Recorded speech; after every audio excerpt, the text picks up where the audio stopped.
donc daanaka suñu débat tey si lañ koy fas yéene jëmale. démb bi ñuy tàggoo fii ñu ngi fekk juste mbir mi di doog a am muy interview bi ko MNF doon def te ñu coupé ko donc ñu si doon wax aujourd'hui lan la si code de la presse wax lan la si code de pénal wax lan la si code de procédure pénale wax donc yooyu yëpp gën war a leer tey si suñu bopp donc on commence par suñu chroniqueur bi nga xam ne daf ñuy dimbali si wàllu yoon Pape Demba Thioune bu ko defee Pape Demba démb fii bi ñu koy laaj xam naa lu ñu bett la parce que nekkul woon lu ñu prévoir alors question bi ñëpp di laaj tey mooy est-ce que ku ñu lancer un mandat d'arrêt international ñu mën la tuddee un fugitif mooy koo xam ne sa yoonu réew daf laa soxla nga bañ dem làqu beneen réew ak région yi nga mën a teg journaliste fexe ba am def ay pexe pour interviewer pour nga wax ak public bi. alors loolu laa bëgg a xam est-ce que si wàllu code de procédure pénale ak tam li nga jot a gëstu ci code de la presse est-ce que jàpp nga ne yoon daf ko dàq ak itam est-ce que li xew démb ça se justifie compte tenu aujourd'hui situation Madiambal Diagne. waaw xam nga déjà su ñuy def analyse comparée. ak yeneen réew bu dee am na fa. dañuy xool l'exemple de l'ancien ennemi numéro 1 des États-Unis nga xamante ne Osama Ben Laden nekk na koo xamante ne sonal na lool américains yi événement septembre 2001 ñu jàpp ne moom moo ko def il a fallu 30 jours après benn chaîne bu mag nga xamante ni tey kenn du weerante médias américains yi doole ci mu daal di publier benn reportage wala benn émission wala interview boo xamante ni Osama Ben Laden lañ doon tàllal micro te boobu journalistes yooyu kenn deful leen dara et pourtant jamono jooju Osama Ben Laden jot naa def lu rëy loo xamante ni il a fallu maintenant ba Obama dem ba falu bu essayer pour faagagal ko faatuñ ko et ba Obama moo dem ba falu finalement ci lañ ko éliminer alors suñ demee aussi même États-Unis boobu ñaari nit ñu ngi leen doon toppee kenn ki mu ngi tudd Edward Snowden keneen ki mu ngi tudd Julian Assange borom Wikileaks donc mu publier ay documents yoo xamante ni c'est des documents confidentiels selon l'administration américaine bu ñu koy publier Edward Snowden daw Julian Assange dem Angleterre mu laaxatu fa chaque jour muy bàcc information yoo xamante ni Amérique musul bëgg mu génn donc ñu États-Unis nekk di def demande d'extradition mais terewul aussi ñi nga xamante ni tey ñoo nekk des journalistes américains aux États-Unis di traiter information boobu américains yi di ko savourer di ko dund waaye musuñu leen jàpp aussi soo fàttali ko aussi il y a 5 ans ou 4 ans un journaliste Khalifa Diakhaté interviewé woon na fi benn fugitif mën ko tuddee évadé di Modou Fall Boy Djiné bu ñu ko kiiyee ñu jaaral interview bi am sur la ITV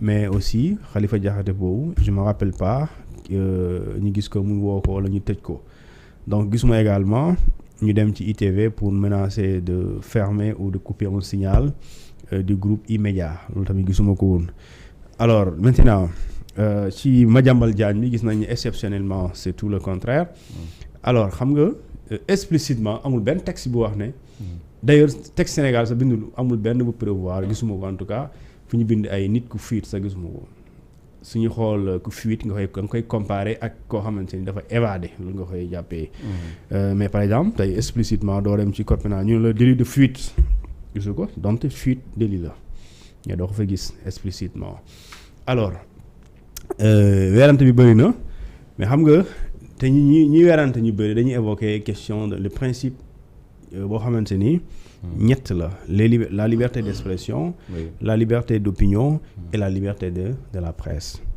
te ñett si ñooñu laata ñuy dem ci Sénégal dafa am lu ñu tuddee des conventions ñu nekk ay lois supranationales bu ñu commencer d'abord la convention des droits de l'homme et du citoyen li mu wax mooy bokk na ci article 10 ak 9 bi mooy citoyen bi bokk na ci droit yu njëkk yoo xamante ni kenn du ko négliger ba pare da koy tuddee sax les droits précieux de l'homme nga xamante ni bokk na ci le droit à l'opinion, le droit à l'opinion, la liberté d'expression, la liberté de communication et la liberté de la presse. Mais ci convention boobu dafa naan ces droits et libertés da nga koy exercer dans le cadre des lois et des règlements. C'est-à-dire que ça c'est un principe, liberté d'expression, d'opinion, principe la, mais un principe conventionnel dafa am limite, et limite boobu noonu mooy restriction yi mooy am nga liberté def lii waaye am na foo xamante ni même boo ko amee am na loo xam mayuñ la ko. Ça c'est un cadre conventionnel. Mais boo ñëwee Afrique aussi il y a ce qu'on appelle la charte africaine des droits de l'homme et des peuples. Cette même charte africaine des droits de l'homme nga xam ne dafa consacrer les peuples africains, les citoyens africains, la liberté d'expression, la liberté de communication, la liberté d'opinion, dafa créer limite, reprendre également cette même disposition bi mu wax ne ces libertés et droits dañ koy exécuter dans le cadre des lois et règlements. Mais boo ñëwee Sénégal aussi la charte fondamentale, la constitution moom moo consacrer cette même liberté ou ces mêmes libertés et droits à tous les citoyens sénégalais, article 8 de la constitution nga xamante ne daf lay limal la liberté d'opinion, la liberté de la presse, la liberté de la de communication, liberté de propriété wala nga association et cetera yooyu noonu. Mais bu paree dafay bind tënk ko ne ces droits et libertés s'exercent dans des conditions prévues par la loi. Laquelle loi mooy le code pénal, le code de la presse bu fekkee dañoo nekk en matière ci wàllum journalisme, le code de la presse. Les codes de la presse nag moo tënk domaine bi nga xamante moom mooy les acteurs de la presse, les journalistes et les techniciens des médias. Soo demee ci paragraphe 3 du code de la presse foofu dañ lay wax les devoirs des journalistes et des techniciens des médias mooy wareefu obligation yi mooy li nga xamante ne moom la journaliste bi war a def ak li nga xamante ni waruñ ko ci fekk mooy ci lu mu war a nekk heure bu yeewoo mooy bokk na ci le journaliste a le droit d'enquêter librement, il a le droit de rechercher des informations, de les collecter en vue mu diffuser ko léegi mais boo paree ci loolu dañu lay limal ne mais sous réserve du secret défense, de ce qu'on appelle du secret de l'enquête et de l'instruction et de la réglementation dans certains pour l'accès dans certains sites ou structures loolu la lay wax. Léegi ça veut dire quoi? Donc ici question bu ñuy poser mooy est-ce que Maïmouna Ndour Faye est tenue par le secret de l'instruction wala elle est tenue par le secret de l'enquête?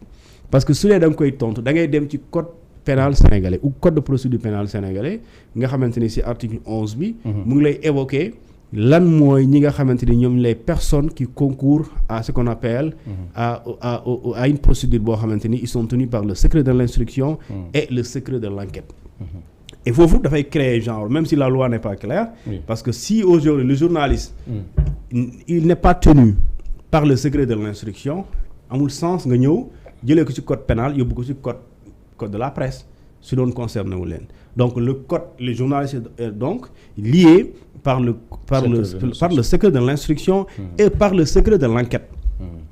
Léegi nag foofu y a un problème et foofu état bi aussi daf ñu war a leeral parce que le cas Madiambal Diagne non plutôt Maïmouna Ndour Faye ak Babacar Fall mënul nekk un cas premier au Sénégal.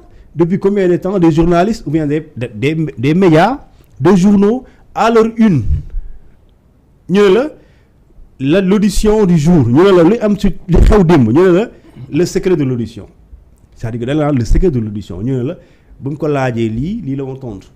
léegi c'est-à-dire bu ñu ci insister jamono ji bu ñu arriéré bu ñu ci insister bu amee rigueur boobu beaucoup de journalistes seront en prison pour ne pas dire l'essentiel et beaucoup de médias journaux dañuy tëj parce que fii chaque jour des journaux font des révélations chaque jour dañuy déglu nit ñu xëy journal bi taf ko ne buñ ko dégloo lii la tontu bu enquêteur bi ne ko lii mu wax lee Pape Malick Ndour exemple lorsque bu mu koy déglu ci cas Abdoulaye Touré bi lu mu wax yëpp après médias bi des journaux ont reporté li mu wax question-réponse Pape Malick Ndour 2 points wax na lii enquêteur bi nee na mu tontu lii. maintenant foofu man sama problème mooy est-ce que dañuy tere taskatu xibaar bi mu génne PV d'audition yi wala dañu tere taskatu xibaar bi mu génne li mu xam ci instruction parce que ba léegi aussi leerul parce que journaliste aussi même bu fekkee da nga dem juge bi déglu la moom mën a def ay pexe ba xam yàgg juge bi lu ngeen waxante loolu mu génne ko gisuma ci un problème. léegi loolu bu fekkee mënta entraver en tout cas l'enquête voilà loolu. xam nga bu dee ci code pénal la ñuy nekk bu dee ci code de procédure pénale bi la nekk. foofu amul benn lu ñàkk leer parce que foofu dañ ne les personnes qui concourent à une procédure pénale sont tenues par le secret de l'instruction et le secret de l'enquête. léegi ces personnes là bokk na ci. le code de la presse. Non, ça c'est le code de procédure pénale. léegi boobu dañ ko reporter yóbbu ko ci code de la presse ci article 5 bi mais ci bu dee ci code pénal bi. foofu les personnes qui concourent à une procédure pénale mooy ce sont le procureur, le juge d'instruction, les officiers de police judiciaire ou les agents de police judiciaire, les avocats, les mis en cause, les complices, etc. ñooñu la ñi nga xam ne ñoo nekk ci dossier bi daal. ñoo léegi foofu la léegi ñooñu la ñu tënk. ñooñu la ñu tuddee ñooñu c'est des assujettis au secret de l'instruction dans tous les cas kenn warul génn wax ci moo tax l'avocat quand il décide de se prononcer sur un dossier pendant nga xam ne dafa nekk en enquête bi nekk en cours wala instruction dafay demander l'autorisation de l'ordre des avocats pour que mu mën a wax et buy wax sax dafa am limite amul loo xam ne mënu ci dugg ci fond dossier mënu ci dugg quoi booy xool Juan Branco moo tax jamono ji il est suspendu pour 4 mois xaw ma lan parce qu'il a violé le secret de l'instruction dans une procédure de viol et cetera. moo tax ñëwaatal ci lan mooy secret de l'instruction s'il te plaît. gën a leer lan mooy secret de l'instruction parce que ça c'est très important. le secret de l'instruction par exemple. am nga Farba il est envoyé une instruction n'est-ce pas. Farba Ngom. oui mooy depuis bu ñu ko defee l'acte d'instruction acte boobu bu juge d'instruction pose acte bi ba jamono ji nga xamante ne tëjaguñ ko jamono jooju noonu benn information concernant Farba ni son avocat ni le juge ni les enquêteurs kenn amul ci droit génnee ci lenn ci li nga xamante ne moom dossier bi toll ci dossier bi kenn amul droit génnee ko. kenn amul droit. léegi nag il peut arriver parce que les journalistes aussi. mën nañ xarañ nañ waaye mënuñu inventer histoire mënuñu inventer information mu wax yow tey mënoo fi toog nga dem par coïncidence nga wax li nekk ci biir dossier Farba Ngom tey demoo fa mënu nekk léegi kan moo la koy jox léegi nag ku la koy jox ça c'est ta source léegi source boobu noonu yow tu n'es pas tenu de la divulguer c'est-à-dire que yow soo koy wax même l'enquêteur devant l'enquêteur yow bu la waxee foo jëlee tu n'es pas obligé nga ne ko foo ko jëlee léegi nag si ça viole l'instruction yow mënoo ko opposer li ñu tuddee le secret de l'instruction parce que dañ ne on peut pas opposer au juge le secret professionnel. xam nga c'est très important. waaw pourquoi j'ai demandé lan mooy secret de l'instruction. waaw parce que depuis ce matin. gars yi dañu invoqué l'article 5 de. c'est le micro bi wax sa micro bi. depuis ce matin. du code de la presse. c'est que affaire bi dafa suufee quoi. depuis ce matin gars yi dañuy wax article 5 bu code de la presse bi. ba évoqué ci secret de l'instruction moo tax ma laaj la lan mooy instruction sur ce cas précis le cas de Madiambal Diagne. su fekkente ne yow ci bu ñu tënkoo ci li nga wax ne loolu mooy instruction kaw Madiambal Diagne amul instruction. léegi kaw Madiambal il y a l'acte d'instruction il y a l'instruction yow par exemple xam nga Madiambal Diagne le dossier atterrir na ci loxo juge d'instruction c'est ça la vérité parce que le mandat d'arrêt international est émis par le juge d'instruction léegi ça veut dire que son dossier il est sur la table du juge d'instruction. oui yaa ngi dégg mais est-ce que on a posé un acte d'instruction est-ce que posé un acte boo xamante ni voilà c'est ça le débat. ubbi nañ ko mais c'est-à-dire wóoruñu Madiambal Diagne pour introduire ko par rapport à l'instruction. et bu dee da nga bëgg a wax l'instruction selon la loi française cette instruction loolu yooyu restriction justice française da ko lever par exemple Madiambal Diagne est-ce que il est toujours sous contrôle judiciaire. non. waaw léegi ça veut dire que mënoo wax ne il a violé le contrôle judiciaire sous les yeux de la loi française par exemple mënoo ko wax loolu d'accord parce que violé wu ko parce que le contrôle judiciaire a été révoqué depuis le 28 donc amul restriction li ñu tuddee l'obligation de pointage teggi nañ ko yaa ngi dégg donc il y a pas de restriction à ce niveau donc parce qu'il n'est pas sous le coup d'un contrôle judiciaire léegi bu dee Sénégal aussi certes le dossier est pendant devant la justice et le dossier est entre les mains du collège des juges d'instruction léegi nag ce juge d'instruction c'est lui qui a émis un mandat d'arrêt contre Madiambal Diagne et la procédure d'extradition ñu nekk ci di ci xool ndax day ñëw wala du ñëw. léegi fii est-ce que am na violation secret de l'instruction waaw wala déet. léegi Madiambal Diagne wax quoi. léegi mais y a pas que ça. c'est-à-dire ci maanaam interviewé Madiambal Diagne. waaw est-ce que mën nañ ci violer le secret de l'instruction quoi.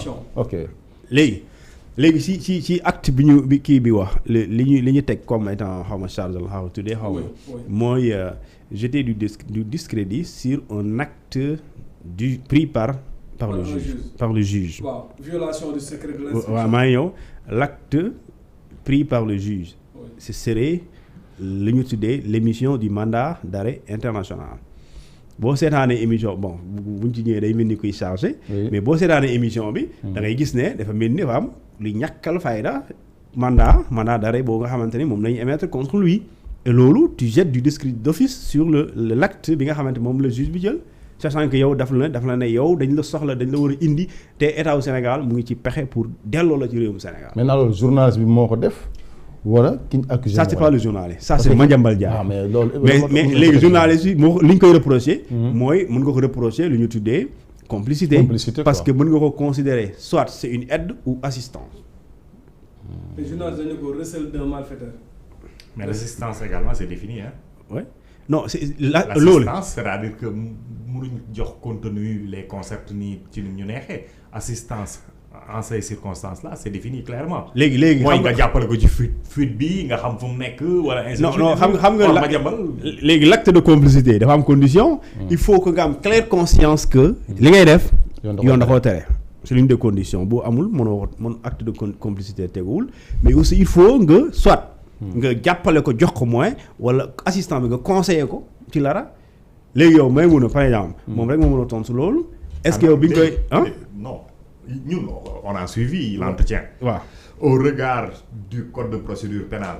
Du code pénal, du code de la presse. Oui. On peut également apprécier. Sans pour autant être un juge, avoir une voix autorisée. Mais donc est-ce que durant tout l'entretien gis nga foo xamante ne mën nga spécifier une assistance de Maïmouna à Madiambal dans sa défiance à la justice su fekkente ne noonu la. non ça c'est la justice moo supposé loolu xam nga loolu la justice supposé man xaw ma ndax am na wala amul. naka la ko supposé mais parce que loolu moo tax ñu. chef d'inculpation uta tuuti ñu vol par exemple. recel de malfaiteur quoi. recel de malfaiteur. jusque là xam nga tey Madiambal Diagne. pourquoi on n'oppose pas à la fin. waaw c'est ça malfaiteur bi kañ France ko tey. xam nga Madiambal Diagne d'accord jusque là. il est présumé innocent la justice mënu ko tuddeewu ko malfaiteur par exemple tuddeewu ko malfaiteur. et pour toppee soxna soosu dara justice ne ko yow da nga def recel de malfaiteur. parce que justice bokk na fi muy topp Madiambal association de malfaiteurs. et jusque là la justice sénégalaise n'a jamais déclaré Madiambal Diagne comme étant un malfaiteur tu vois. donc bëri na ay zone d'ombre quoi yoo xam ne leerul quoi vraiment suñu texte yi. maintenant moom naar mais quand même il a réussi quand même lu mu bëggoon. mooy la lu mu bëggoon. mais politiquement moom bu dee ci lii moom moo ci communication bi c'est à sa faveur. waaw au niveau international sous les yeux de l'opinion nationale et internationale fexe na ba dossier bi politiquement loolu mënoo fexe ba doo ko ci génnee. mënoo fexe ba génne ko ci. d'accord dinaa si ñëwaat parce que du ñàkk ay conséquences par rapport ak son procès le 4 novembre devant la cour d'appel de Versailles je pense alors Naar am na benn commentaire bu mu def il dit interviewer un fugitif n'est pas illégal en soi mais comporte de sérieux risques juridiques l'aspect illégal ne se réside pas dans l'interview elle-même mais dans les actions qui l'encourent donc moom c'est-à-dire nekkul lu illégal mais mën na am ay risques par exemple aujourd'hui comme révélation yi nga xam ne jot na ko def mu jëm ci ay marché armement bu ñu jox dossier suite de ni mu ko waxee donc voilà